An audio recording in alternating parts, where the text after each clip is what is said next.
अस्सलाम वालेकुम। आज हम बना रहे हैं बहुत ही झटपट और मज़ेदार से कोफ्ते। इसको बनाने की रेसिपी बहुत ही ज़्यादा इजी है। सबसे पहले हमने गोश्त ले लिया है और गोश्त को हमने बहुत अच्छी तरीके से चॉपर में डाल के बारीक कीमे की शक्ल में इसको बना लिया है, यानी पीस लिया है। अब इसमें डालेंगे हम लेमन जूस तकरीबन 2 टेबल स्पून, 1 प्याली हमने डाल दिया है चने का आटा, 2 टेबल स्पून अदरक लहसुन का पेस्ट, 1 चम्मच गरम मसाला पाउडर, आधा चम्मच हल्दी, आधा चम्मच पिसी हुई मिर्चें और 1 चम्मच तकरीबन हमने डाल दिया इसमें नमक।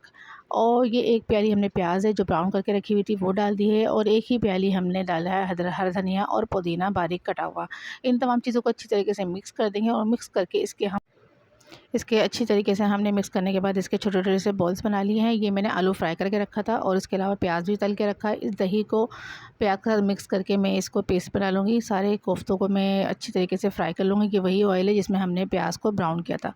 सारे कोफ्तों को हमने अच्छी तरीके से फ्राई, तो ये देखिए मैं अच्छी तरीके से फ्राई कर चुकी हूँ सारे कोफ्तों को। अब हमने ये देख रहे हैं हमने प्याज और दही को मिक्स करके हमने इसको पेस्ट बना के रख लिया था। दरदरा सा पिसा था, बहुत ज़्यादा इसको हमने बारीक नहीं पिसा था।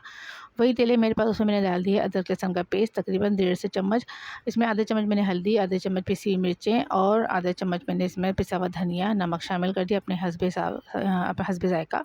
इसको अच्छी तरीके से हमने भून लेना है। भूनने के बाद हमने जो दही और प्याज का जो पेस्ट बना के रखा था वो भी हम इसी में शामिल कर देंगे। ये याद रखें कि इसको भूनना बहुत अच्छी तरीके से, ठीक है। ये दही और ये प्याज मैंने इसमें शामिल कर दिया है और इसको साथ ही हमने बहुत अच्छी तरीके से इसको चला लेना है ताकि ये दही जो है हमारी फटे ना।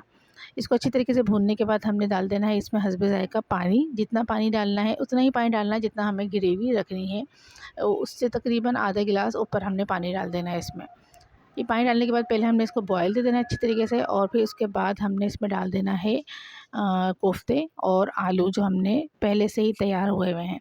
तकरीबन इसको 10 मिनट तक मैंने इसको अच्छी तरीके से पका लिया था, और 10 मिनट के बाद फिर मैंने इसमें हरी मिर्ची, हरा धनिया और गरम मसाला पाउडर शामिल करने के बाद सिर्फ़ और सिर्फ 2 से 3 मिनट मैंने इसको दम पे लगा दिया था। उसके बाद मेरे मज़ेदार से कोफ्ते बिल्कुल रेडी हो गए थे। उम्मीद है मेरी वीडियो आपको पसंद आई होगी, तो लाइक शेयर कमेंट करके मुझे लाज़मी बताइएगा। मुझे दीजिए इजाज़त, अपना रखिएगा बहुत ज़्यादा ख़्याल और ये कोफ्ते ट्राई ज़रूर करिएगा। अल्लाह हाफ़िज़।